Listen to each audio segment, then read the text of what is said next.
Good morning, everyone. Welcome to the Dawn Patrol. I'm Cliff Krieger, your host. My co-host, Eileen Delrossi, is en route. We have guests coming later today. Melanie Gilbert and Jose Cervantes. Jose is running for office. Melanie is running after the news. U.S. national debt at bedtime was $37.145 trillion. We owe in faith. Faith and credit. All we have to do is have more faith in our money, and the debt will go away. That's not true, but Yes, it is. We have to dream that our money is worth twice what it's worth. so low of 72 today, high of 91, partly cloudy. It's going to rain. Now, on that little note, Cliff, now is the time you should turn on your air conditioner. Turn on the what? The air conditioner, the cooling device you have in your house to make it comfortable, now's the time to turn it on, Oh, okay. before the building gets hot. Yeah. Don't turn it on at 2 o'clock this afternoon, you'll never be comfortable. So I would suggest turn it on now. Saturday's going to go back to 83, partly cloudy, rain Sunday. In local history, 1722, the Dummers War begins along the Maine, Massachusetts border. No war was ever better named than Dummer. In 1755, British Governor Charles Lawrence and the Nova Scotia Council ordered the deportation of the Acadians who ended up in Maine and Louisiana, which led to a poem that I had to learn in school, which starts out, "This is the forest primeval," yeah, with its murmuring pines. What year was that, Cliff? That you that you memorized the poem? 1823. Okay, you're not that old. No, about 1953. Okay. In 1783, in the American Revolutionary War, the last action, the siege of Catalone, was ended by a preliminary peace agreement. In 1814, the War of 1812, which extended into 1814, an American attack on Canada was repulsed. Meaning what? In America, we attacked Canada, Yes, and repulse means we lost. right. Another war we lost. With our superior weaponry. Wow. But overall, we did okay in the War of 1812. I mean, the British did burn the White House, and Did we lose? no, we ended up getting a suitable peace But deal. didn't you say the Canadians whipped us? They repulsed us, but they didn't. Well, I know that's Come down a and- nifty word. They whooped us. Repulse. That's just a very foggy Carries- word. Let's look up repulse. Whoop carries an idea that they totally thrashed us and moved in on us, but repulse just says they blocked us. So the Germans tell their children they repulsed America. No, because we occupied them. All right, here comes repulse. And it says it's a past tense. Can only use it in past tense. Drive back an attacking enemy. So that indicates we won. We were driven back. Out We of were Canada. repulsed. Yes. Oh, that means we lost, Cliff. We get whooped. We attacked the Canadians, and the Canadians said, "Get out of here." and we did. Right. So we lost. I know you hate to admit it, but sometimes stuff happens. Why did we go after the Canadians? Because Trump's thinking about that too. Why did we go after the Canadians? I know it was back in the 1810, but 1814, we were trying to liberate them. we were trying to liberate the Canadians from Yeah, their from own the country. British, from the British. And they did it themselves. With the help of the British. Whatever, but they got liberated all by themselves without our help. Yeah. Okay, thank you. In 1861, the American Civil War, the U.S. Congress passed the Crittenden-Johnson Resolution stating that the war is being fought to preserve the Union and not to end slavery. This was in the wake of the That's a political statement. defeat of the Union at the First Battle of Bull Run. Hey, do you have the letter from the mayor of Methuen in your thought-provoking script? I'm wondering why the mayor of Methuen is sticking his oar in the water. I think every mayor should. The Mooses have been very good to every place where they have a store. Yeah? And I think the political might of the whole region should stand up and echo what the mayor of Methuen did. So Danny Rourke, sit down with your piece of paper today and get it over to the Mooses, please. Yeah. And the same thing Danny, goes ignore the guy. for Tewksbury. Because if you did the same thing to him, he'd be outraged. I think Methuen made a good move. I think that Lowell should do the same thing. Tewksbury should do the same thing. Not that Tewksbury has a mayor, but they do have a chairman of the board. I think it's Mark Kratman. So Mark, get out some stationery and write a letter to the board. They're right in your town. You can hand deliver it. Yeah. Bad idea. In 1866, the U.S. Congress passed legislation authorizing the rank of General of the Army, and Lieutenant General Ulysses S. Grant becomes the first to be promoted to this rank. In 1898, the Spanish-American War, the U.S.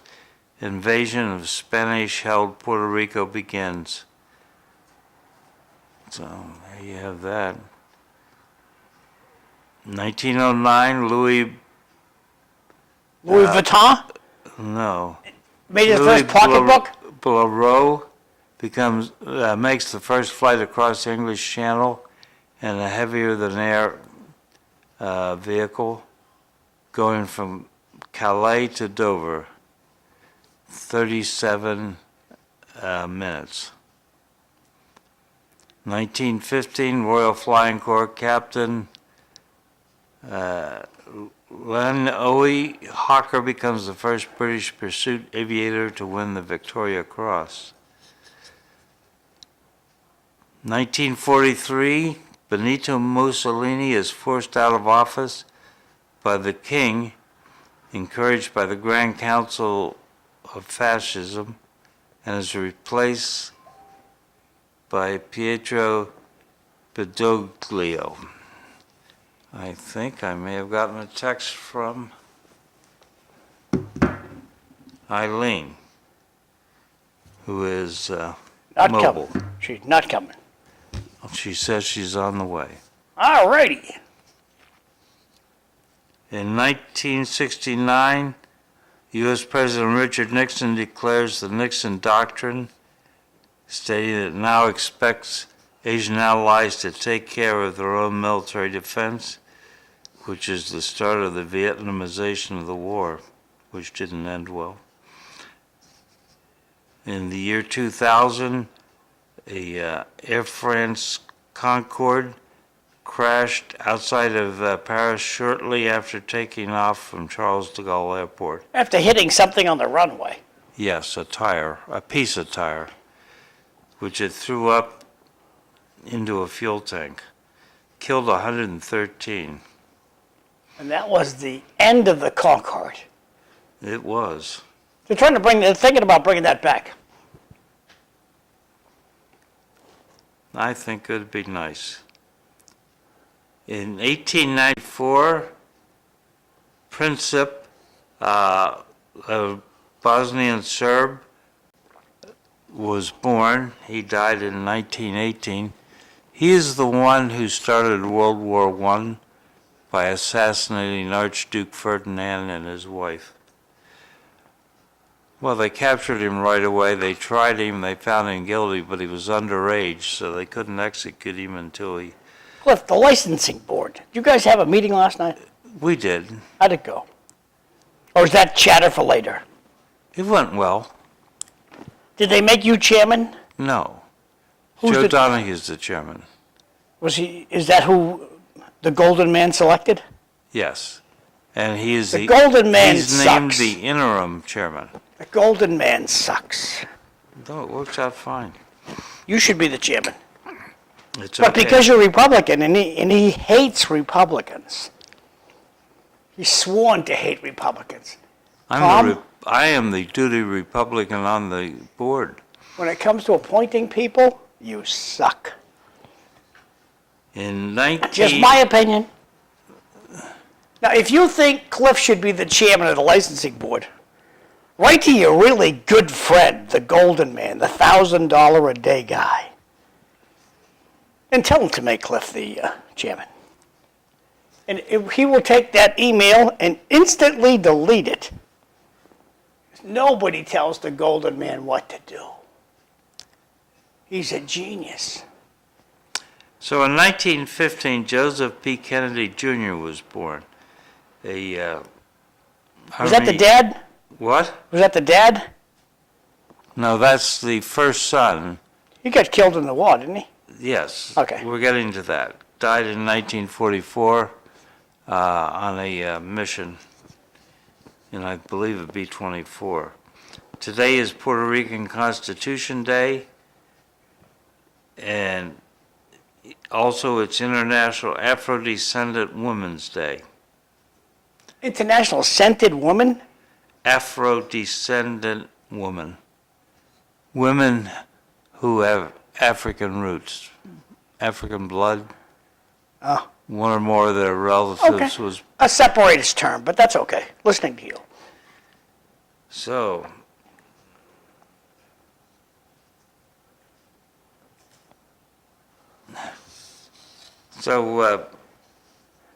Donald Trump wants to have the Washington football team go back to being the Redskins. Silly, but true. So somebody said, What are your thoughts, Cliff, on that? we're getting there. President Donald Trump is Okay. threatening...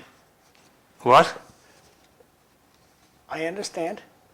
Please proceed. So this comment was, President Donald Trump is threatening to hold up a new stadium deal for Washington's NFL team if it does not restore its old name of the Redskins that is considered offensive to Native Americans.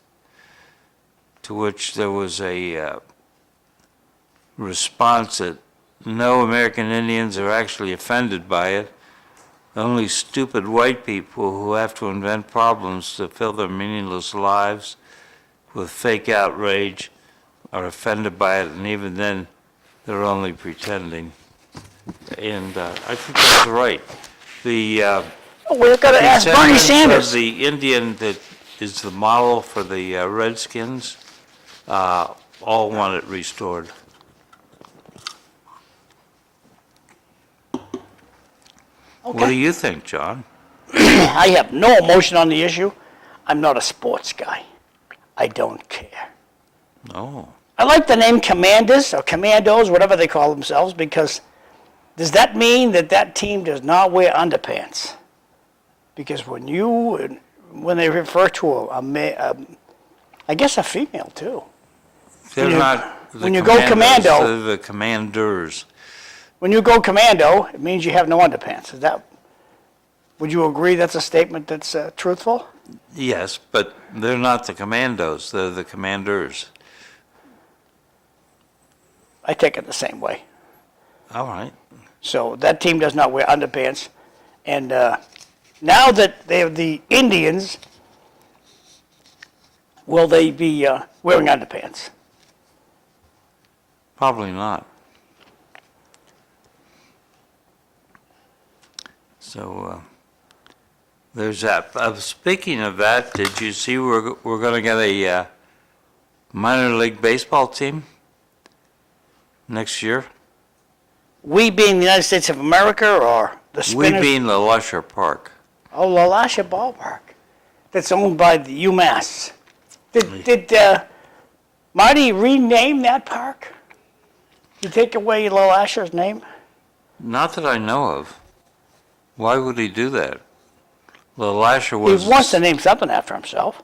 The Lasher was his state rep, right? Correct. Maybe he didn't like the guy.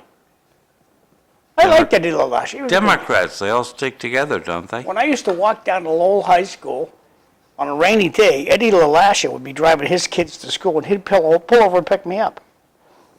Eddie LaLasha played baseball with my dad. Oh. Not the Red Sox, the hobbyists on the South Common. So we're looking to get a Futures Collegiate Baseball League team for the 2026 season.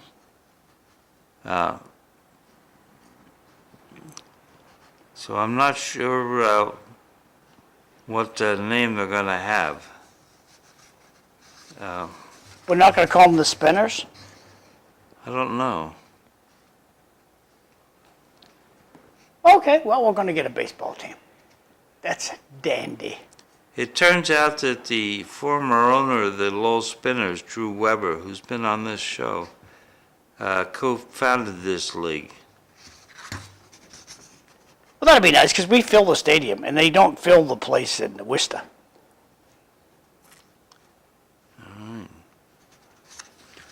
So there we go. And this, did you mention this is Folk Festival weekend? We're supposed to make a big deal out of that. It is Folk Festival weekend. We had a very busy license commission as we approved sale of malt beverages and wines. Now, this new chairman you have, is he an unenrolled person, or is he a Democrat? I don't know. I assume that he is a Democrat. Now, you've been on the board the longest, Yeah. and in most meetings that I've attended, you're always the most intelligent person in the room, and yet our shitty manager picked somebody, a newbie, to be the chairman. It makes absolutely no sense. I suspect it could be because Is this guy related to the Golden Man? I don't think so. Maybe it's a cousin. And he is also not the person who was stabbed 67 times on a houseboat down in Boston. Terrible incident to happen. Yes. And then the assailant, What does that have to do with the licensing? But did you license that boat? no, Okay, so the assailant choked the dog to death. She talented, was a very angry young woman. talented woman. I wouldn't know how to. No, I Choke said a very dog? angry young woman. She's gotta be. Do you know how to choke a dog? No. And you're the smartest person in the room. She's a pretty smart chick to be able to know how to choke a dog. So we also Death. gave out licenses for outdoor sound within the limits of the sound ordinance. Who's gonna read? Who's got a decibel reader? I do on my phone, don't you? Well, I have the same phone as you, so I'm sure I could get an app. It must be an app. I'm sure I could do an app. It's an app. Cool. I got 2 new apps yesterday. How's that? Gemini, I got Gemini, and a thing called Threads. I don't know what either one. Gemini, yesterday I went to the smartest men in Tewksbury's meeting at the senior center. They meet, oh boy, that's a real blurry picture. I got to get Zoom working.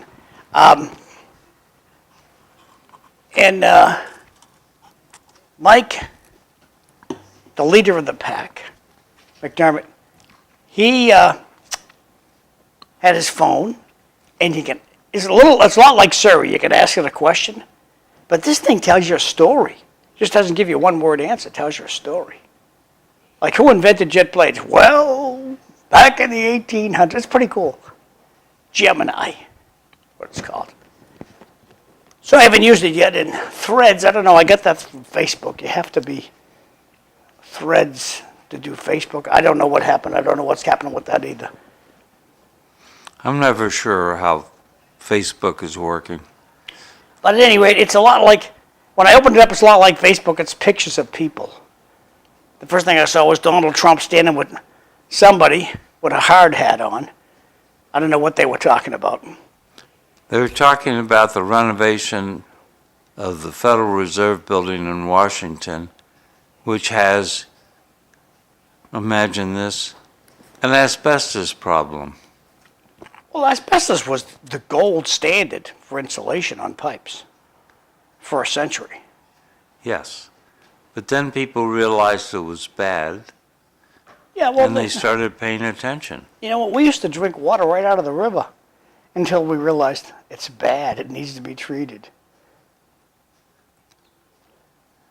The question in my mind is why, when you're doing a renovation, are you not aware of the danger of asbestos and incorporate that into the cost of doing business? It's not in the bid. It's a political fog that's out there. We get to give our friends who are building the facility for us more money. But they could have had the money up front if Correct, they had but- done the proper See, going in, bidding. it sounds a lot better to say, it's only going to cost $4 million to renovate this building. And now they'll say it's $54 million because we have asbestos. Which sells It better? strikes Cliff? me as I mean, you were the incompetence. wing commander. Which sells better? The $4 million or the $54 million? Actually, I was the head of the budget board for U.S. Air Forces in Europe, and I would say the full price. Because And so anything that comes up, it's on the installer. They won't take the contract. Like this, the people who are rejuvenating Lowell High School in downtown Lowell, I would sue their pants off. And and after they're gone, I'm going to insist we sue their pants off because they knew going in what was going on. Hard to prove, but let's let them finish the project. And when you say sue their pants off, do you mean drive them out of business? I mean, recoup our money. If they go out of business, they go out of business. Get our $50 million bucks, $50 million back. Their mistake. We know nothing about. As a local hobbyist in the media, I know nothing about construction of commercial buildings. And to expect the city council to know that, we hired you as the expert. They're mistaken. See, now I have Zoom on. That's much better. Who are we zooming to? Well, what happens, Zoom tells the built-in camera that we're looking at right up there that it can operate better. So it gives a crisper picture of me, rather than that blurry thing we had up. So, John, if you were buying an additional funeral home, Yep. and it was a building that had been built in the 1930s. Yeah, Would you wonder about asbestos in the walls? we had it removed, yeah. How did you know about that? The home inspector, the building inspector that you hire to look at your building, the late great Kenny Harkins, one of my dad's good friends. Whenever we bought something, my dad would call Kenny Harkins. Kenny Harkins would come by and say, "Oh, we need to get a building inspector down here." "Oh, here comes the princess now." "Well, don't you look extra nice today? Happy Friday." So at any rate, Kenny would send somebody to inspect the building we're going to buy, and they would discover whatever problems could be lead pipes that were carrying clean water into the house. Lead pipes are a no-no, and asbestos, structural issues. Like, it looks like that wall's never going to fall down, right? But the guy can look at the wall and say, "Oh, I don't like how that looks. We need to go down and look at the foundation." So if you're going to buy a piece of property, an inspector will come in handy. Just me. As soon as Eileen sits down next to you, now, Hi, Eileen. Good morning, everybody. I'm sorry. looking extra adorable today. I usually have like something over my arms, but You're going to freeze. huh? You're going to freeze. I am gonna freeze. Yeah. It's Don't cold. freeze. No, it's kind of warm in here actually. The last few times I've been in here, I'm getting warm. Well, I'll bring the temperature down. Easy to do. No, not today because I don't have anything over my arms. So leave it alone? Okay. Back to Cliff. We're almost into this century. Okay, good. Thanks for the update. Did you see this? Teachers back tougher discipline, violent students out of classrooms, but it's not going to happen because teachers have no control. It's the politicians and yes, so Cliff just Wait, gave, you're the politician I as well as the teacher. agree with you 150,000%, but at the same time, I'm one tiny voice on a school committee of people who don't know what it's like to be on both sides. So Cliff gave me an article. Can we let everybody know? So Cliff just gave me an article. Teachers back tougher discipline, violent students out of classroom. And I said I 100% agree with all of this.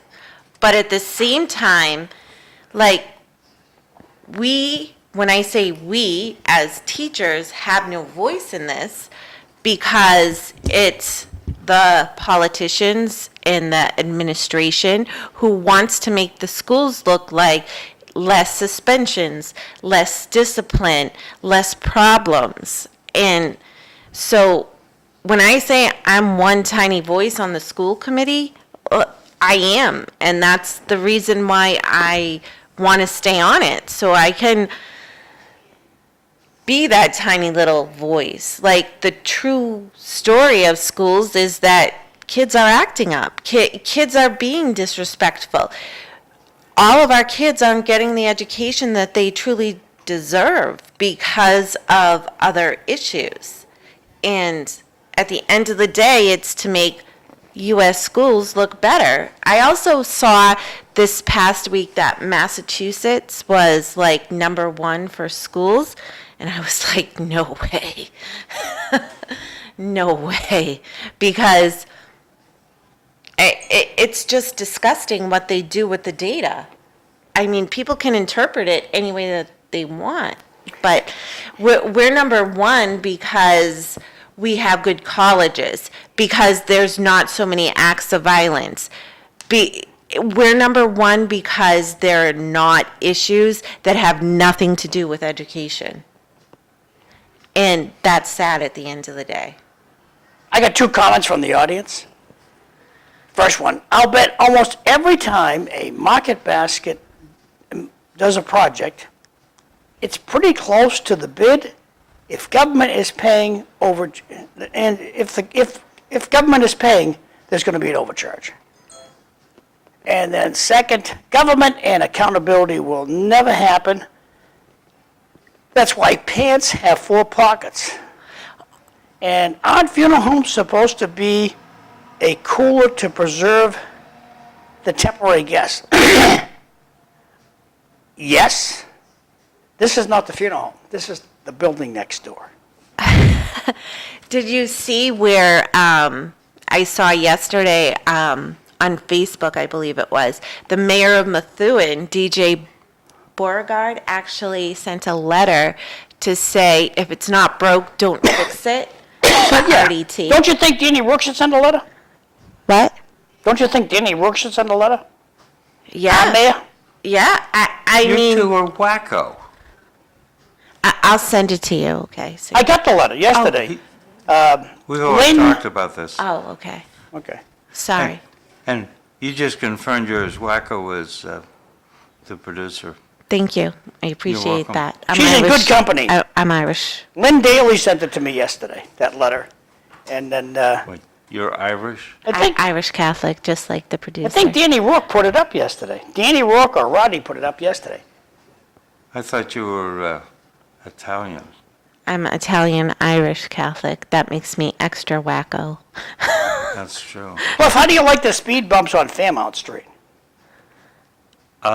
That's further down in the notes, but I got surprised by the first time. The question from the audience.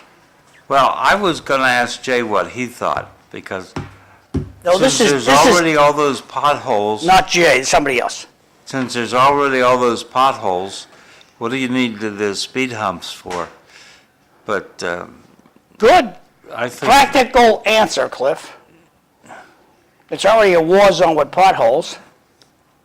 it's duplicative and not Say- very good. Can you say that word again? Duplicative? Duplicative. Is that how you Duplicative? pronounce it? It's reproducing, kind Yes. of? Reproducing. What is it reproducing? You already have all those potholes to slow cars down. Oh, yeah, Why that's do you need true. to put 2 speed humps at the top of Fairmount? Humps, bumps, Uh, there's speed bumps. I don't know if I'm just noticing this right now, but I see "Don't Wake the Bear." When did you get that? My wife, while we were on vacation, I don't know how she found time to clean the studio, but one of my grandchildren gave me that. I love it. So don't wake the bear. You know what? That just gives me an idea because I carry with me my lion that Fru gave me from South Africa. And so now I'm going to put my lion on Don't Wake the Lion because I just reorganized all my stuff. My oldest granddaughter, she would ask me, why do you snore so loud? So I made up a story. So, oh, honey, that goes back to the caveman days, where the man in the house had to snore loudly to scare the bears away from the cave, because we all lived in caves. And she said, that's great. So I'm having, I think it's like 3 o'clock in the morning, and we're down at the beach, and she wakes up at 3 o'clock in the morning, she says, Papa, there's no bears here. Those are the good old days. So, going back to kids in school, the number of autistic kids keeps going up. Oh, well, at this point, I believe everybody is autistic. We get Everyone that a bigger has... check. Don't we get a bigger check of our kids handicapped? Yeah, I mean, yes, if you apply for the services that, You apply for more money. Yeah. if you apply for services and you do not have an income, you'll get a check for close to $1,000 a month for having a kid labeled with this So diagnosis. there you go, Cliff. That's why. But it's 12 grand a year. It's so interesting to kind of see this in my experiences over the years with, my own son who has about, according to the DSM-5, if everyone could get diagnosed right now, right? How many diagnoses do you think you would have, or John would have, or I would, right? So my son has about 10 to 12 different diagnoses, right?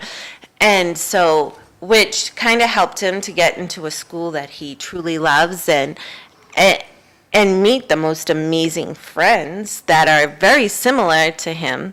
And at the same time, like, who's not having these issues? I feel like they're just like rigid kids who know what they want. They're not going to learn unless they like the style that they're going to learn in, and they need close attention. So are these kids just proud and know that they can speak out to say what they really want, or are we going to really give them these diagnoses?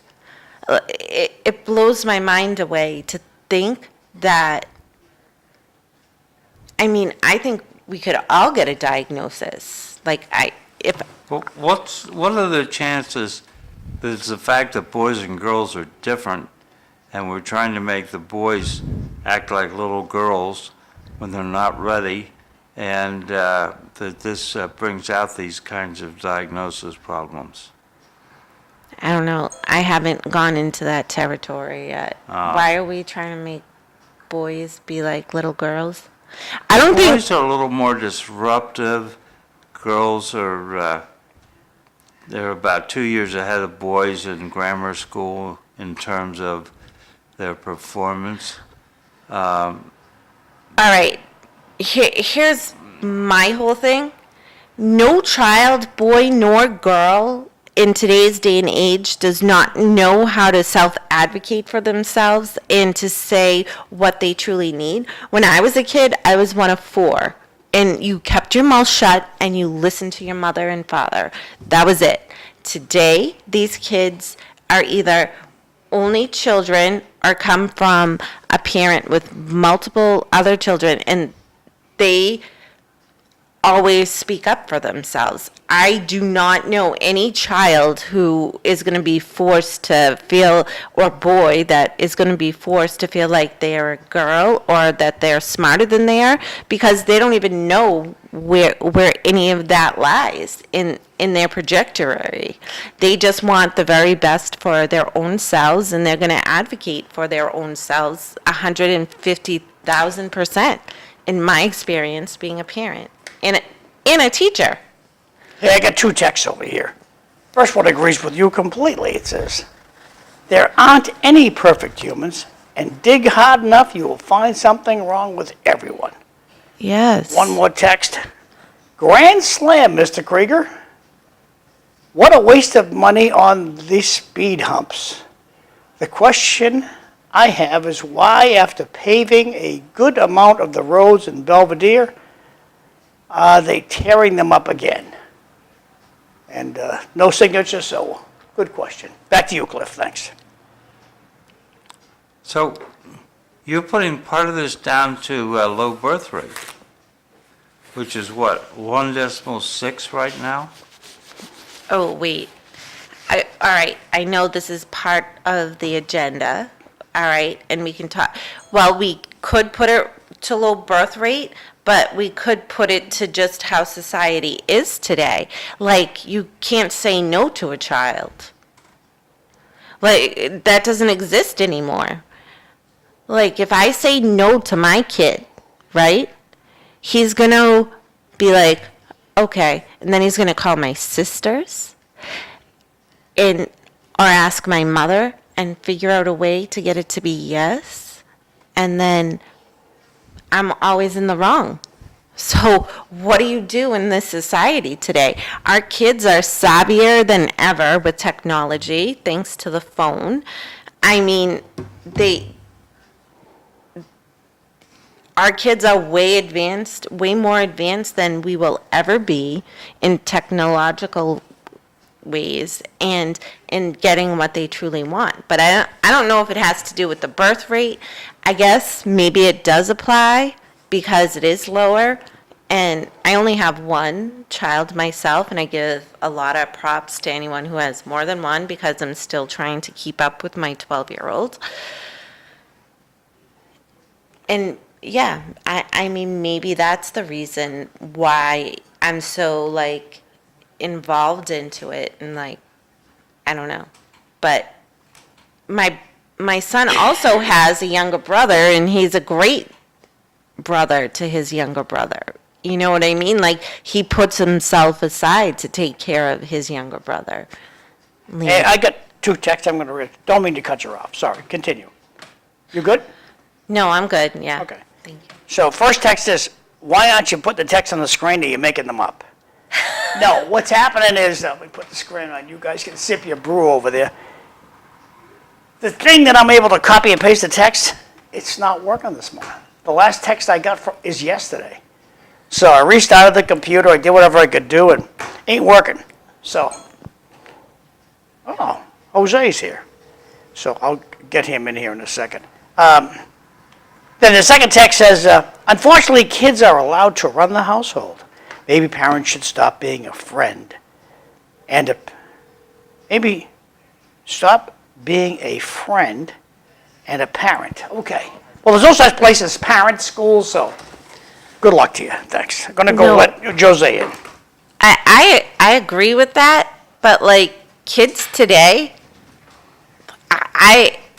whenever I go to the doctors and have, like, a physical or whatever, and they say, do you feel safe in your home? And I'm like, not really. I have a 12-year-old. Like, they have way too much control in this day and age, and I want my child to have a phone because I want to be able to track his location. I want to be able to find him when he is out riding bikes or his scooter, but it's also a deficit at the same time. Like, sometimes my 12-year-old does scare me, and that never used to happen back when I was growing up because parents ruled the roost. Today, if you try to take that lead of, you know, I am your mother, like, no matter what, you're wrong in today's society as a parent. So it's all backwards. It is. So, did you see about the human rights lawyer, Amal Clooney, who's the wife of actor George Clooney? Oh, it is the wife. Yeah. So somebody noted that she had called for arrest warrants to be issued against the Israeli Prime Minister Benjamin Netanyahu and former Defense Minister Yoav Gallant over alleged genocide in Gaza. But she had nothing to say about the 1,000 Syrian Druze that were massacred amid reports of rape, abduction, and other atrocities. And her father is a Syrian Druze. So, I mean, what's going on here? Well, they're like, I mean, George Clooney's wife, it's like me saying something and not knowing the bigger aspect, and a Cliff Krieger being like, did you know this was happening on the other side? And But her not father being, is a Druze. I don't know where, I mean, again, we live in a society, like I just said, that everything is more backwards than forwards. Yeah. Or truly realizing what is going on. I think you're letting her off the hook. No, I say this with, like, having the feeling that she doesn't have a full perspective, and especially if she's been married to George Clooney. Does she really know what's going on in her own family and world? She's traveling the world and the... She's a human rights lawyer. I got an interesting comment from the audience that's very true. Imagine if back in the day our parents could track us. Right? Holy smokes, I'd have been in deep trouble. I would have been too.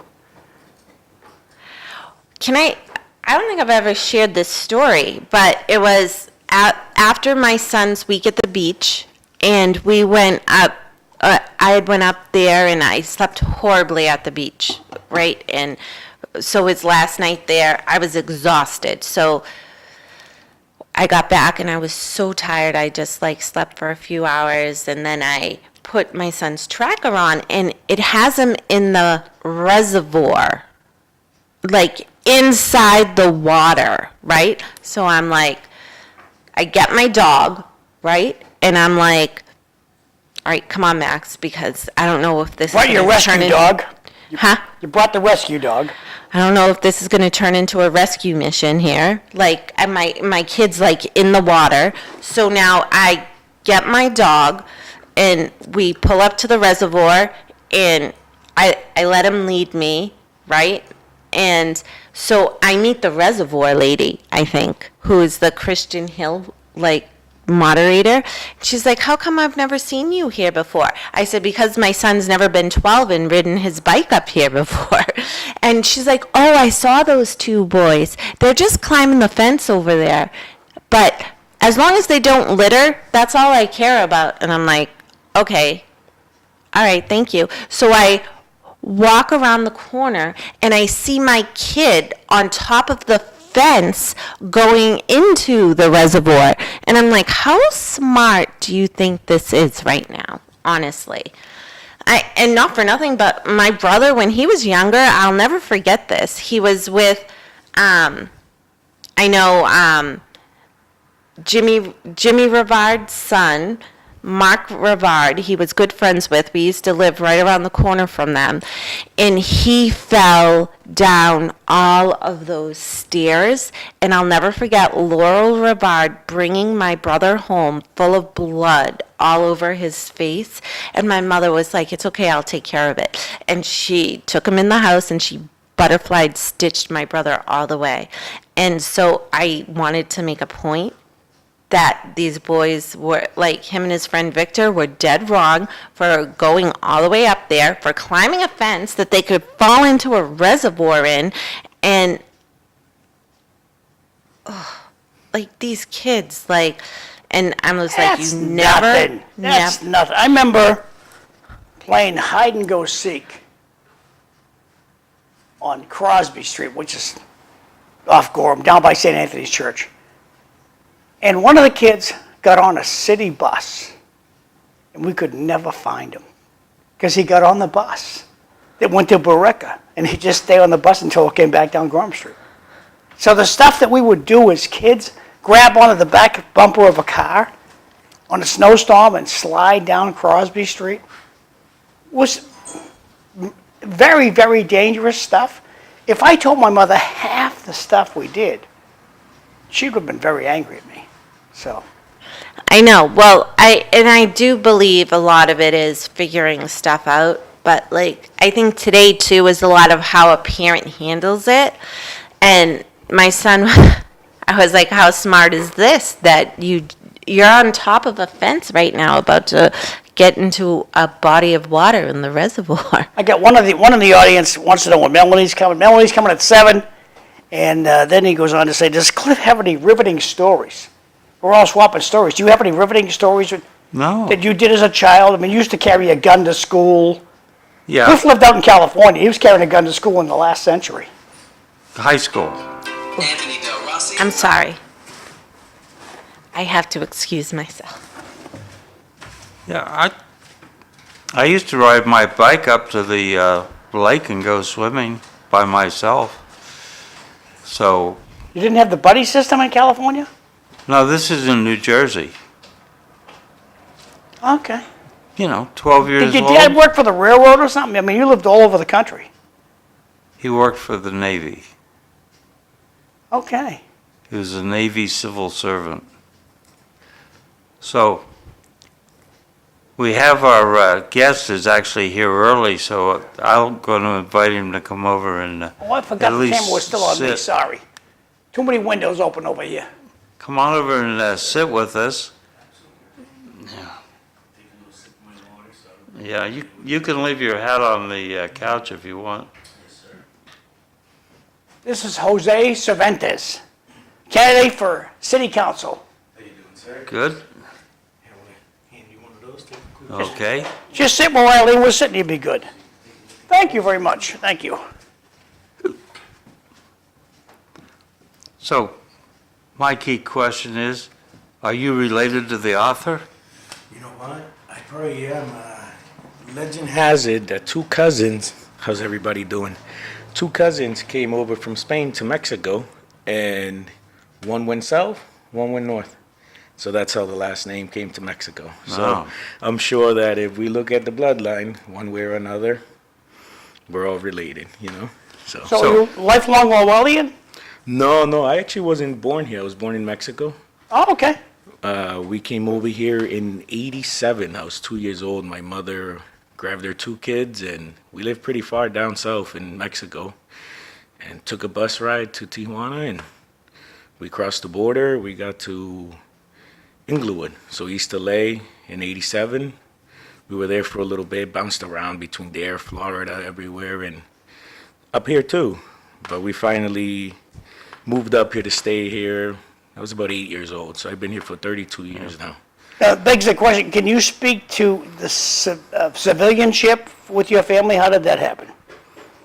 I'm sorry. How'd you guys become Honestly, legally here? Did you come, Reagan Amnesty Act. So okay, my mom, when we were in California, she met my stepdad, my dad. I was little, that's my dad. He's Puerto Rican. And he was actually from, when he moved over here from Puerto Rico, he came to Lowell. He was one of the first wow, Puerto Rican families that were here. He was born in 1928 in Okay. San Juan. So to say that I grew up a little different at home, you know, first generation, I guess, immigrant, and a dad at home that was born in 1928, we were a little stricter at home. Like you guys were talking about the generational differences, you Yeah. know, and believe me, I felt it at home, you know, because, So Inglewood, that rings a bell with me. yes, sir. That, It wasn't the most, the nicest place at that time, specifically, you know. Yes, this is how I met you, with a cowboy hat on at Sean McDonough's party. Yep. That's, So- so can you sing I Am I, Don Quixote? Can you sing that song? I am not as Mexican as I should be. Would you say that? he's a Mason Well, though. you were 8 years old. He's a real Still Mason. when we came over here, and once we left California and Florida, you know, especially when we came here in the 90s, there wasn't as much diversity as we have now in the Latino community. You know, we had the Colombians that came here to help at the textiles, Puerto Ricans. There wasn't even many Dominicans here, anything else. You know, so we were, me, my mother, and my brother, you can say we're like other than the Colombians that were here, we're like the first South Americans. So now, mother seems when you wake up in the morning now, do you think of yourself as an American or a Mexican? I'm an American. Okay. I mean, regardless which way you look at it, you know, Mexico, you know, it's the continent. We're all Americans, and obviously I've been here so long, like, I'm just recently catching up on Mexican history. Well, when I was a kid, the elders, my parents, my friends' parents, because I grew up in this neighborhood, and there's Italians, there's Portuguese, there's every kind of nationality you get. There's like 70 nationalities in this neighborhood. And they would tell me I was Irish. And I just always thought of myself as American, never thought of myself Yeah, no, as Irish. I don't wake up and, I mean, I'm obviously proud of my heritage, which I think everybody should be. It doesn't matter where you're from, you know, you don't know where you're going if you don't know where you've been, you know, it's the same thing. You don't know your heritage, you don't know your background, you know, that shapes us, that's who we are. But, I wake up, I don't think about that, you know. I'm from Lowell, and I'm proud to be, even though I wasn't born here, I'm proud to live here, and, you know, that's a big reason why I'm running, because specifically in the acre, I see we don't have any, maybe it's just my opinion, but we don't have the proper representation. We don't have the proper leadership, you know, that we should have. So I'm hoping that, you know, September 9th and then November 4th, we can change that. Need to take a pause. Aren't you supposed to have been gone 4 minutes ago? Yes, I need to say goodbye, but best of luck to you. Thank you, I You're appreciate doing it, good. yeah. Thank you. Can I keep one of these? Absolutely, I got a bunch of Thank them. you. Yep. All right, and I wish you all the best. Thank you. And you know what? Keep doing your thing, advocating. I wake up in the morning and I'm angry, and I call myself a mad Italian lady, and then I wake up and I'm happy, and I'm like, oh, I'm an angel from heaven. Yeah. Just like my street sign says, you know, change starts with us, and, you know, I'm taking the helm on that. Monday, we'll talk about Candace Owens and Brigitte Macron. Sounds good. And John says you're a stonemason? I'm just a mason, so Just I do a mason. stonework, I mean, you name it, you know, patios, chimneys, foundations, if it has to do with the term mason at all, or anything involving cement. Where'd you learn that? Greater Lowell. Greater Lowell. Can you let Melanie in? Graduated in 03. She's at and the door. Since I graduated. Thanks, kiddo. Have a good it's been weekend. 22 years I've been out there. Love it. I love it. Boy, that's right, 22 years. Yeah, it's crazy when you put, you know, it's one of those, my kid has a little going gag now where it's like, you were born in the 1900s, you know. Yeah. Time So flies. Jose's running in District 7. Yes, Which is sir. this guy right here. And who holds this seat now? Paul Rathayem. Paul Rathayem. Yes, sir. And so there's 3 people running for He's the seat. from San Bernardino. Yep. Yeah. I believe initially from Cambodia. Yes, initially Yep. from Cambodia, but with my California orientation, I think of him as being from San Bernardino. No, absolutely. You know, and you mentioned we had another person running too. You guys had him on yesterday, Sydney. I caught that interview, you know, and it's about, Yeah, Sydney's running for the same district. yes, sir. So it's about staying on message. and There'll be a having fun. primary, right? Oh, yeah. Yeah, we Okay. actually have our first debate on Tuesday. So that's exciting. I can't wait for that. Where's that? Is that on the radio? Yes, sir. Okay. At 7. I thought it was a Saturday. They were doing No, Saturday. Saturday is District 8. So Okay. Saturday is the Highlands. Okay, So good. we'll have, Francisco Maldonado, Happy John Friday. Makoto, which you guys had on Yeah. yesterday, and Marcos will Okay, be I'll on tell- there on Saturday. So here we 'Cause go. I was hoping to have Marty- Here. Jump in there? Yeah, go ahead, please. All right, these are from our little Duncans. Thanks, Melanie. Okay, thank you. So Good we're, morning. How you doing today? Melanie from just Lowell. before we go on a break, this is Melanie Gilbert from the Lowell Sun. So Good morning. paper that doesn't report the news. Nothing but the news every day. How are you, Cliff? Oh, I'm doing pretty good. Yeah, we're all breaking out the short sleeves, so Yeah. there you go. Then It's you know gonna it's be summer. hot. John, we're ready to go to a break. All right, that's what we're going to do. So I'm going to hit this mute button. I'll pass that over to Here you. we Oh, go. thank you. Thanks. We'll be Excellent. back. She is not of a.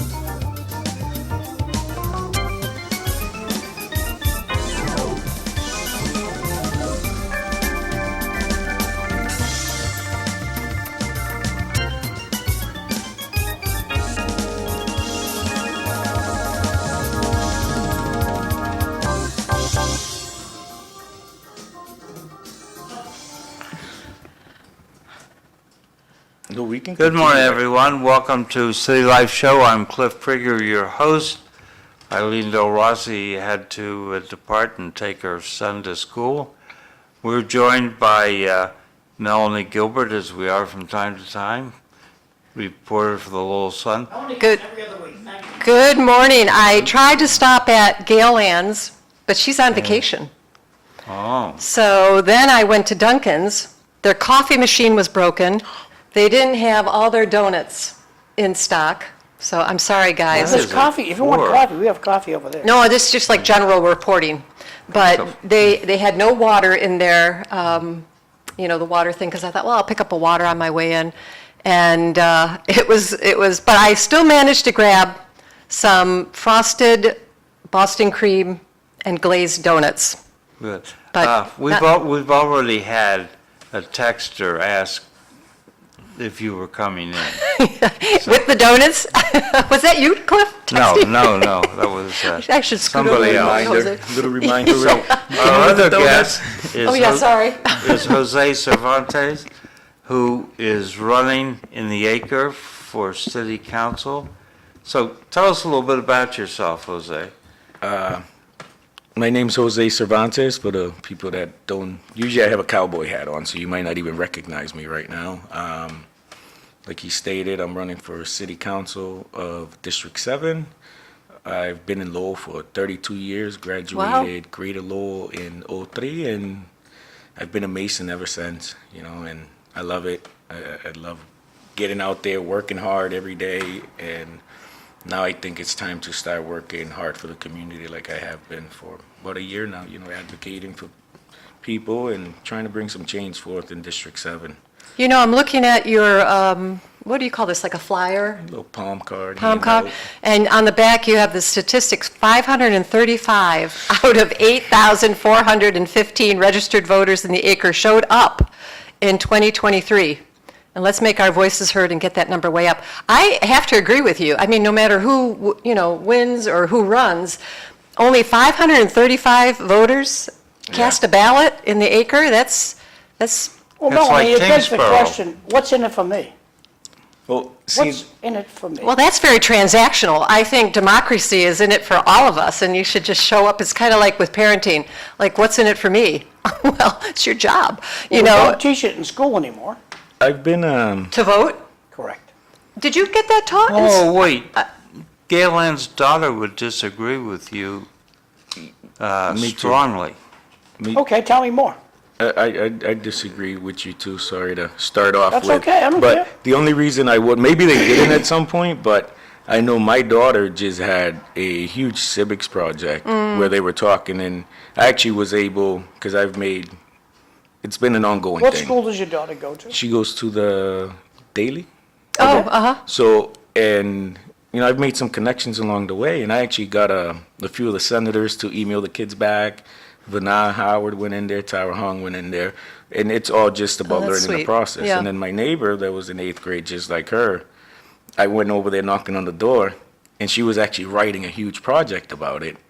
And she took a couple of my handouts and was like, can I bring these to my teacher? Like, I want her to see. So maybe they didn't at some point, but they're definitely pushing the, civics responsibility, at least when it comes to Good voting to a learn. lot I didn't more. know that. Thank you. Yeah, even at the Lowell Community Charter School, I did a story. They had a voting day, and they marked their paper ballots for, I don't know, what was their favorite animal. I mean, because they were like preschool or kindergarteners or something. And I actually heard a story recently about how at the Tech, they did it too, and Counselor Gittier was the one Oh, that's spearheading that. interesting, yeah. And he, got all the kids involved and all the kids to vote. But no, you asked, what's in it for me? So a lot of people are just starting to door knock now. I've been doing this. There's videos on Facebook of me when it's 0 degrees out there and I'm out there talking to people. Oh, when did you announce? Just I refresh my didn't memory. announce till, I kept it traditional. Okay. I didn't announce till St. Patrick's Day. Okay. Well, one of the audience loves your home run, Jose. The city needs a cowboy to come in and clean up. There you go, ride to the rescue. The full fertilizer. Get them. Bart, Back to what we were saying on the whole, thank you. I appreciate that. I really do, by the way, to the texter. Back to what we were saying on that, that's two of the biggest things that I hear when I'm out there. It's what's the point? Well, understand Really, that that's, local, people are that, well, especially, I'm in the Acre, and Yeah. where I am, I'm in back of the Greek Bakery. So yeah, you're okay. talking, and I hate to use, as you'll see, I won't spend a lot of time talking about how I'm Mexican and all this and Yeah. that. I don't see any of that. I just see people that need representation. We have a very, very big concentration of Latino community in that area. In the acre? Well, Okay. especially there in that area where Okay. I am. And it's either, I hear two things, either A, what's in it for me, or what's the point? So what is in it for, ask him the question, So, I what mean, is in it for me to vote?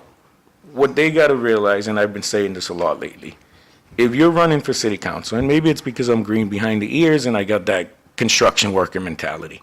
If you're running for city council and you think it's a Tuesday job, do you even understand the job? Again, maybe somebody can correct me, but there's 8 districts now.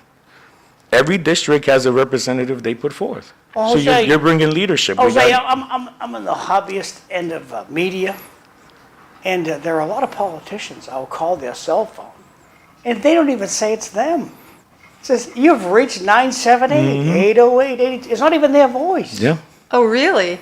Oh, that's a Well, good you little, call, you that's a call good little politicians story. too, Melanie. I mean, I usually text or email. I rarely talk on the phone to anybody. I always start up with a I love, voice- because I try to meet I'm them in old school. person. I like to talk with on a the phone. voicemail. Yeah, And I see that quite often, that they don't identify themselves on their phone. that's interesting. This text, I wish Eileen was still here, gonna miss this, from Ralph Hogan. Swimming in the Christian Hill Reservoir was a rite of passage back in the day. Back to you guys, thanks. So, and that's the thing though. So right now, I feel that that seat brings leadership. And when people feel that this is the first time I'm saying this out loud, in media setting, well, we had that ice storm. I called our city councilor because my kid was injured. I literally had to carry her to the car. Oh, I'm sorry. And you couldn't tell the street from the sidewalk. So I called my city council. That's supposed to be like, hey, that's the first line of defense. Yeah, No answer. Now, I'm the only person that can openly say this. I've been going to the city council meetings. If you ask Eric Gittier, he'll tell you for over a year. I think just shy of a year. Every single meeting, I'm there. Wow. I'm not going to apply for a job. where do you sit? You gotta sit on camera, buddy. See, I don't do, even, I've been hearing that a lot because I go to every single community event. I And they're see like, it. why aren't you on the camera? Take pictures. And it's like, because I'm not doing it for that. The people know I'm there. They used to do a widescreen take of the council chambers. Now they do the zoom in. Okay, Jose, let me give you a It's a silly- little static. Silly example. Yes, sir. What's your favorite peanut butter? Peanut butter. Chunky, all natural, what is it? Jif, I believe it is, the brown can. No. Yeah. The chunky one, though. We gotta keep How it did you traditional. learn about Jif?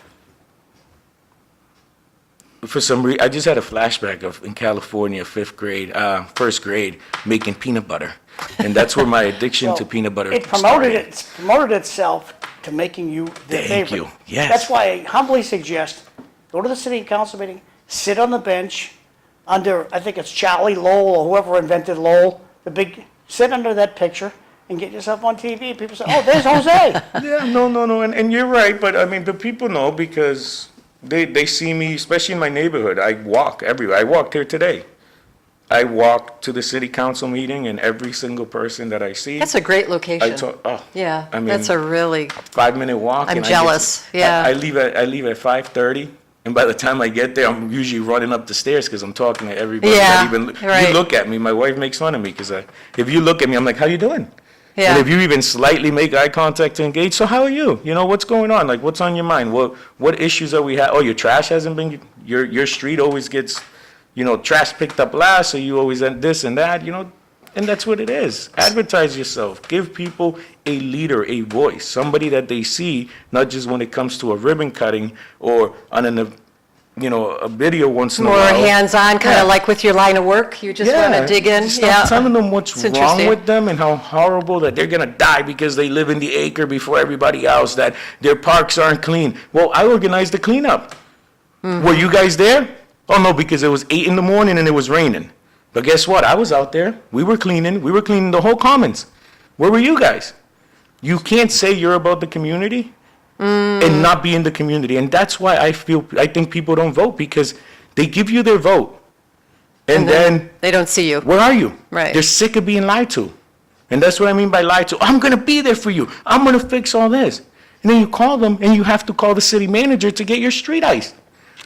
And then you're at the... Was that your next call, was to the city manager? I called Assistant Manager Machado, and I was not as civil as I am right now.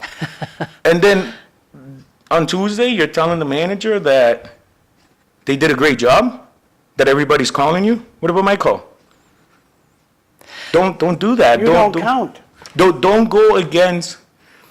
If it takes for you to step up for your community, and you're going up against the establishment, the norm, it's okay. You don't have to be a jerk. Just be like, Similar listen. story. My Yes, friend sir. Rita Mercier, okay? She's great. I love her. She became a city councilor. One of the puzzle parts that made her become a city councilor was she wanted to get appointed to some board, and she got overlooked. So she made time to ask the manager, who was the appointing authority. And this is my version of her story, not her words. This is my version of the story that she told me. And she sat down with the manager at the time. I can't think of the guy's name. It'll come to me later on. It doesn't make any difference. And the guy said, you didn't get appointed because you're a nobody. It doesn't still work that way, does it? Oh, okay, finish your story. No, that's how it works. If you're a nobody, see, the manager says, what's in it for me to appoint Melanie to anything? As politicians think, what is in it for me? Well, that could, then that apathy. And how often do you hear them say, I owe you a phone call? I owe you a phone. What the hell does that mean? Why didn't you call me? Yeah. Here's a Let's go provocative. back to voting for a second. I'll stop Yes, talking. sir. Thanks. Jack Mitchell, who no longer lives in A Haverhill Hilly. What? Haverhill Hilly.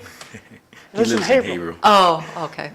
But Wait, the guy who runs the Lowell Live feed lives in Haverhill? Yes. Oh, did he used to live in Lowell? yes, Okay. When he started that, presumably, he lived in Lowell. I don't know. Oh, yeah, he did. Lived in Centerville. When he started the Lowell Live feed? I like Jack. Jack's great. I'm just pulling his leg. I'm calling Oh, him that's Haverhill interesting. Hilly. Yeah, I mean, Has made the point to me that number one indicator of a voter is, are they a property owner? oh, Yeah. that's interesting. I can't Now, disagree with that. in Lowell, we had this big reform because it used to be Ward 1 and now Ward 3 elected everyone to city council. Oh, Belvedere, and what was the other one? Pawtucketville. Pawtucketville, right, okay. So, we got this big voting reform, which frankly I was opposed to because I think people need to get out and vote. We don't need to gerrymander things around. But anyway, if you look at the at-large councilors, they're elected by the people from Pawtucketville and Belvedere. Yeah, yeah. If nobody else voted, that was enough. I don't mind representation. I think then you have a point of contact. I think people like to put a face, sort of speaks to your point, Jose. They want to put a face to their vote.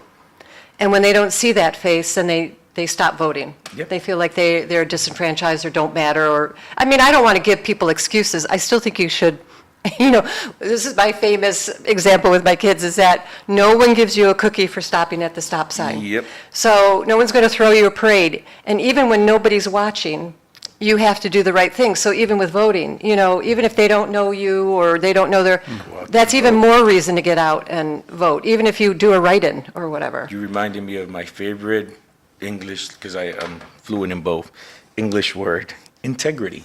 Do Yeah. the right thing when nobody's looking, And that's the thing, I've had people push back, and, we have different, it's all up here, but we have different talking points. And when somebody's really pushing back, it's like, listen, at the end of the day, what does taxation without representation mean to you? Right. I mean, that's to me, and again, maybe I'm born in Mexico, just some dumb construction worker, but, taxation without representation means having the right to vote. Forget all the Yeah. people that have paid the ultimate sacrifice in order for you to have that freedom to do that. I mean, and when 535 people Yeah, are that's pretty voting, shocking. 359 votes gets you the seat. That's that. What's funny? I haven't asked a single person for their vote for myself. Have you found people who have said to you they haven't voted, that you're the, or have you talked to people who said you're the first candidate to knock on their door? Well, the thing is, like I said to you earlier, I'm spending a lot of my time walking the projects, walking areas that are just historically are not involved. You know how many people I've sat there and I've explained to them, like literally, and it's, I don't want to sound dismissive, but it's sad. Like I'm sitting there explaining to them, like, listen, I'm not just a politician. I'm running to be your voice, your representative. Well, what are you going to do for us? The only thing, any candidate that comes down here and promises you that they're going to fix your streets, that they're going to, is full of it. The only thing that I can promise you is that every Tuesday, especially, obviously it's about Lowell, but when it comes to this district, that I'm going to speak up for you. And if I'm not doing that, then I'm not doing my job, because I got to convince 5 other people in order for anything that I want. That's a good point. So I'm being honest with them. It's more than that, though. It's the fact that you have a special access to various and sundry activities.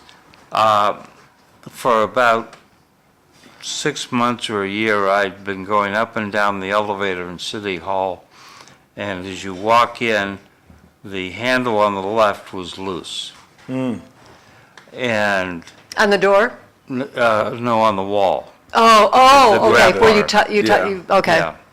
And so, Oh, thank you, sir. No, I appreciate it. so Corey Belanger, Hey, Cliff, you got some nice chocolate. I see that, yeah. And the frosted one, too. Yeah. I mean, with Jimmy's on it, too. Take one of these babies. That's right, Jimmy's. I was trying to remember that name. What's in the bag? Those are for Martha, hands off. That is little, what do they call those? Munchkins? Yeah. Just little bitables. Well, thank you, this is my treat. So, You're welcome, sir. so Of course. Corey Belanger had been appointed to be my representative on the city council. So I called him and told him about this. And the next time I was at City Hall, it was fixed. That's the way now, it should be. Did Corey Belanger make it happen, or did someone else make it happen? I don't know. But I do know I reached out to Corey Belanger and it happened. Right. And so there are these little things around town that need to be fixed. Yeah. And I called Corey about a week ago and I said, there's some limb hanging down on Mansur Street. And he said, got it. And it's no longer hanging down. Well, Now, Cliff, did let me some just- truck come by and wipe Rip it it out? off? I don't know. But I called my city councilor and it happened. And that's Cliff, the I way gotta it tell should you be. a little story about Tewksbury. We call it the land of Oz, because I don't have to call Mark Kratman. Well, that's If a there's a loose good handrail, point. Right. The it what? gets fixed. If there's a pothole, it gets fixed. We have a piss poor management system. And in the land of Oz, Tewksbury, I don't have to call anybody. The pothole's there one day, it's gone before I go home. Do you think that in part is because, especially here, you know, when I speak, I drive all over Lowell. I've been canvassing everywhere just because it's about getting the voter turnout. 90% of the people didn't vote in 2023, registered voters. So it's not just an acre problem, it's a Lowell problem. But do you think that if we have, especially now with this district representation, if the actual city councilors were out there more, we're going to Market Basket and doing the shopping, we're driving around town, you know, their district, do you think that would change? Because I think so. I totally agree with that. I think people need to be hands-on in they can't phone it in or parachute in. I Yeah. think they have to be present. You have to show up. That's the number one And rule in life. I think- Show up. That's the good thing in And so, Tewksbury. The yeah. reps are probably driving around or have family members, you know, have a Somebody big family calls, there, right. and they're like, hey, you know, there's a pothole or whatever the case may be, and it gets done. But I agree with you on, if you have to submit a motion, it does feel like something's already broken. Yeah. And I think some of these counselors might feel like, well, submitting a motion shows that I'm working hard. in my opinion, when the agenda is full of 10 to 20 motions, and in the summer it's different because they're only meeting every Yeah. other week. But I don't know that that says you're more effective. No. I think, they do that tracker, how many people are, how many motions does each counselor submit? And I don't think that's a credit to the system. To me, I feel like, well, that means things aren't getting done. And Which they? what's that? That has a tracker.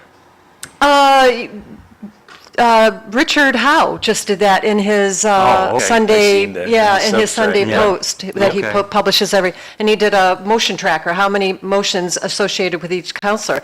And you might look at the raw numbers and think, oh, so impressive.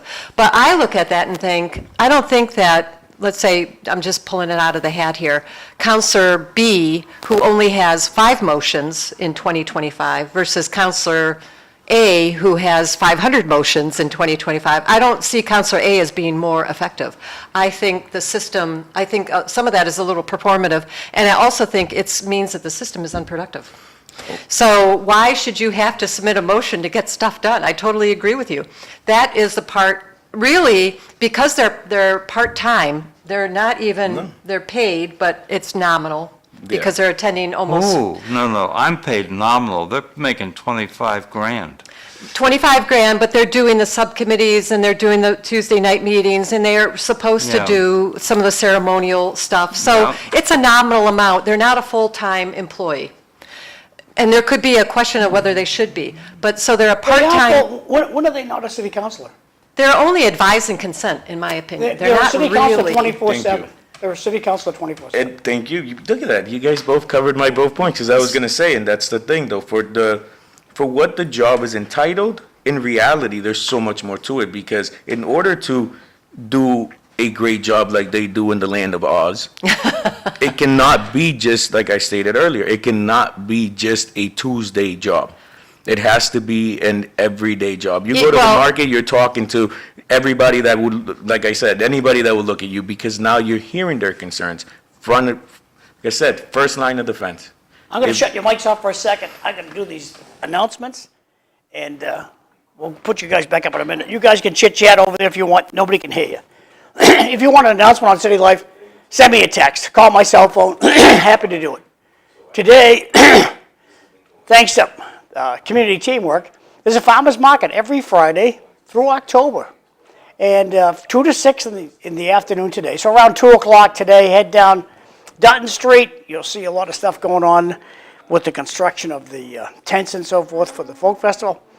But they're going to have a farmer's market there. So consider driving over there, get some fresh vegetables. Moving right along, free buses. Lovely Lowell, Massachusetts, Tewksbury, Drake. If you have an LRTA bus going down your street, they're free. Hop on that bus, you just give a hearty wave to the driver, and they will pull over and pick you up, and they'll bring you to Lowell, and you can even get a free ride to the folk festival. So if you take your fancy phone out of your pocket and take a picture of this, it tells you all about the bus schedule for the folk festival this weekend. So just take a picture of that. Moving right along, out in charming Chelmsford today. Today is the 25th. So that means for lunch at the Senior Center in Chelmsford, they have pizza, meat and veggie and cheese, tomato, cucumber, and pizza. And no, I'm sorry, peaches. That sounds pretty yummy. So Senior Center, it's $3 for seniors, and if you're under 60, it's $5. So moving right along here to Lowell Senior Center, today being the 25th. They have tuna fish sandwich and pasta salad. Just get over there around 10:30 and sign up to eat over there. We need cops. So the first step to be a cop in Massachusetts is you have to pass the civil service exam. And they're going to give a civil service exam. And to get more information about this, the Lowell Police put this out, and there's a phone number you can call. So take your fancy phone out of your pocket, take a picture of this slide. If your grandkid wants to be a cop, and we need cops, love to have the kiddo engage with this particular issue. St. Ferdinand's Armenian Church out in Chalming, Chelmsford. They have a delicious feast coming up Sunday, August 3rd, the annual picnic, and they're going to have shish kebab and lash kebab, all kinds of delicious stuff. So consider heading out to that on Sunday, August 3rd, coming up. The Tingsboro Block Party. That's about a month from now, Saturday, August 23rd, 2025. Starts at 11 a.m. and goes until the fireworks start. So pretty cool stuff. That's my last announcement. I got 2 texts I'm going to read you guys. Then we're going back. It says, woo, the donuts have made their appearance. Glad you noticed. I'm going to eat my donut in a minute. Wow, donuts are the best. You can never get a bad donut. That's from Jay. And then the last one says, great show today. Best luck, Mr. Cervantes.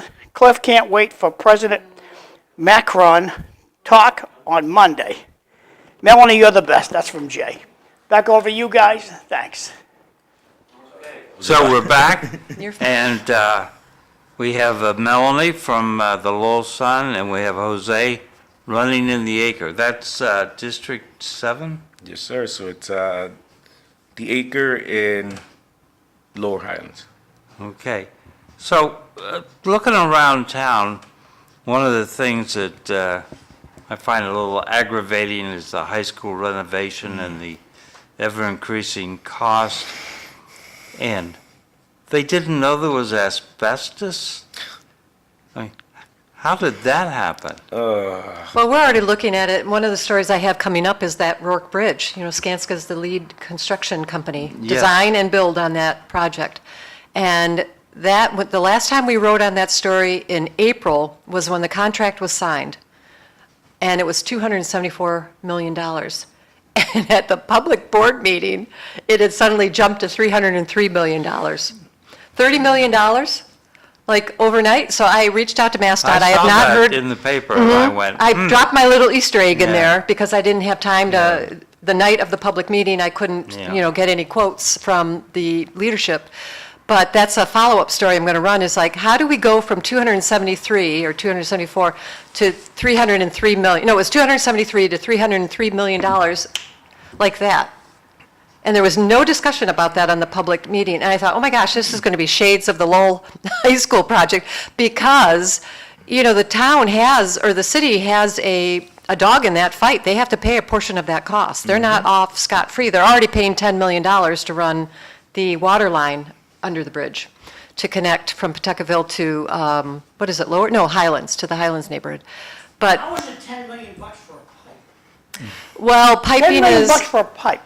it's expensive to run piping, and it's it's like a water main, so it's pretty. It's one freaking pipe. Over One big a freaking major pipe. body of water and $10 connected to the million underside of the bucks. bridge. Yeah, I bet you it's- they do it for half. yeah, well, I don't know. I'm not a construction person, so I can't speak to that. But, the. bid, John, bid. That's If right. they have burials over there, I'll bid.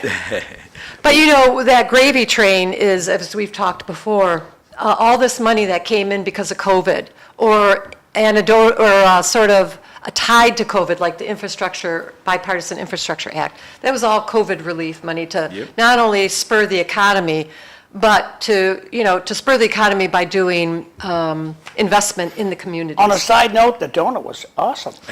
I know, Duncan's does a good job, I am right? surprised. They've bumped up their donuts. Yeah, That's the so update even, I was waiting for, because even that though donut looked delicious. even though I It didn't, really we haven't had that I don't think I've ever brought Duncan. Well, wait, I'm still Okay, so- looking for Jose to give me his thought on the high school. All right, so And as, where we're gonna get the money and how much he's gonna tax me. well, if, they lot. just said it was going to be, we're starting to what was it, about 2 meetings ago, the manager just said taxes are already increased 1.7, don't quote me on that, but I'm pretty sure it was 1.7, because we're starting to have to, our tabs debt, up. right, when the Our debt tabs comes, up, so right. now but at the end of the day, with the high school, so as a construction worker, how, there's always, you give yourself a little wiggle room, but you always do your best to get as close as possible.